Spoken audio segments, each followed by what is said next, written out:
lean on each other, even if it's just virtually or digitally. Hey man, get out there, work hard. At some point, we're going to be able to get together and really show what we've accomplished and what we've done.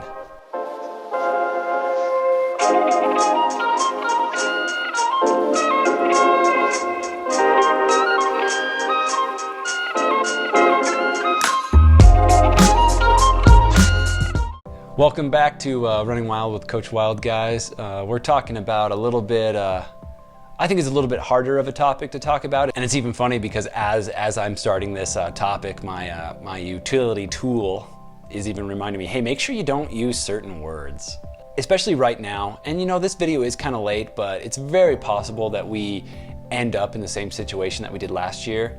I don't think we will. I think it'll be very different, but we do have that possibility. But how do you remain motivated in the down times?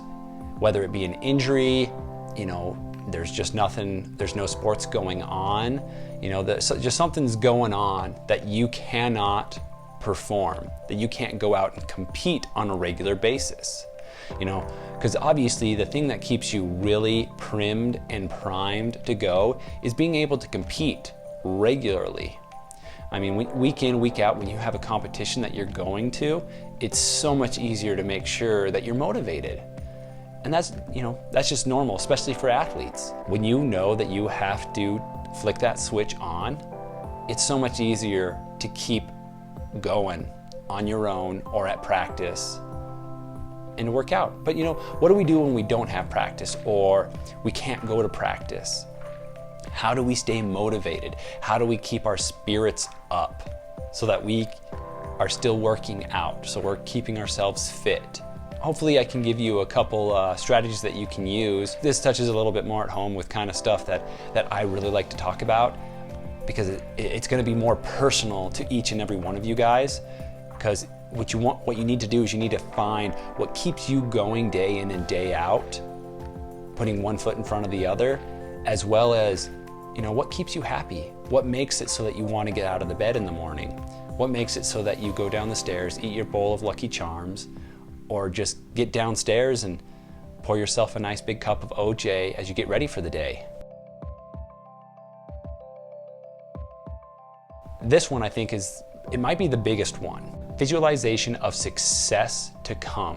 Whether it's delusions of grandeur or not, you need to think about how great you're going to be. We need to chase those dreams. Even if, like, deep down we know we're not going to be that good, we're not going to be that awesome, there's nothing wrong with having delusions of grandeur.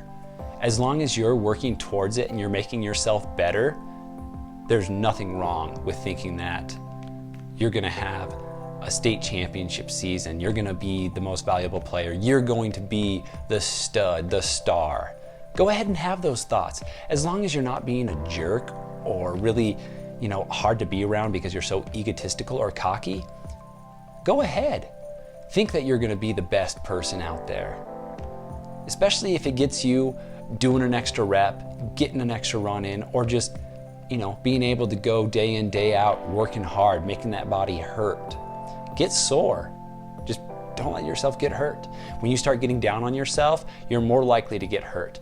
A happy body is less likely to get hurt. The more pain and the more prepared you are, the less it's going to hurt later.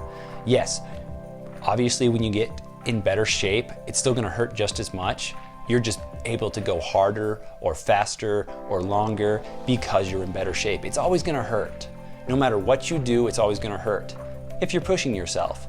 I remember in high school, all summer long, thinking about if I make it hurt more, it's gonna hurt less later. It's not really true. It's gonna hurt the same amount, but I'm just gonna be going faster. And especially when it comes to sports like running or sports where it really hurts, I think like running, wrestling, swimming, it's weird because other people think about it and they're just like, oh, those sports are hard. Those are really hard. Why do you do that? And that's the thing. When you're thinking about doing it, you don't really want to do it. But then once you do it, it's so much easier. You can be running the workout, or especially in the race, you're running the race and all you're thinking about is, oh, I hate this. Oh, I can't wait till I'm done. I can't wait till I'm done. And then you finish, and somehow what you're thinking about is, oh man, I can't wait till next week when I can do so much better or work harder. I'm gonna fix this or do that, or I can try this move, or at this point I need to do this. That's what makes it fun. You're getting that huge rush of just all these good sensations because you just accomplished something, you finished something, and it was hard, but you did it. Don't forget those feelings. That's what keeps you going in and day out. And when you don't have those regularly, it gets a little harder. That's why some kids have a harder time when they transition from high school to college. They got a redshirt season, or just flat out their sport. They only compete every other week now instead of every week or a couple times a week. That's harder to adjust to, and that's fine. You need to find your new routine. You need to find the new day-to-day. And that's something that I always tell my kids, especially when we start getting to the championship season, you know, the end of the season. Don't change your daily routine just because we're at state, just because we're at a championship race. Do what you have always done. That's where your body is used to. That's going to give you the best performance. So you don't need to change anything. Maybe getting a little bit more sleep, making sure that you're taking care of yourself a little bit more with intaking fluids and intaking of food is okay. But don't, if you've been eating a Pop-Tart every morning before your competition and that's what you've been doing, don't all of a sudden change it up and be like, all right, I gotta get a full breakfast. I'm gonna get my oatmeal, I'm gonna get my fruits, I'm gonna get my toast. No, do the same thing. The big day is not something to experiment on. Do not try something new when you get to the end of the season just because you think that'll be better for you. That's why we compete more than once in a season, so we can do some trial and error on what we're doing. Along those lines, this one gets a little bit more of a Debbie Downer, but it's still important. Just know that your performance will affect the team. So if you're not getting in shape, or you're not being a good teammate helping others stay motivated, even if it's just all you can do is talk to them, you can't actually go and work out with them, lean on each other, even if it's just virtually or digitally. Hey man, get out there, work hard. At some point, we're going to be able to get together and really show what we've accomplished and what we've done. You know, something that some people have really liked is the quote that we've kind of stolen is, you know, we're working in the dark so that we can shine in the light. That is this time. You work hard, you put in the sweat, you bleed, you know, you just work just everything and grind so that you have those moments that you can really shine. You can show everybody how hard you've worked and how much you've overcome.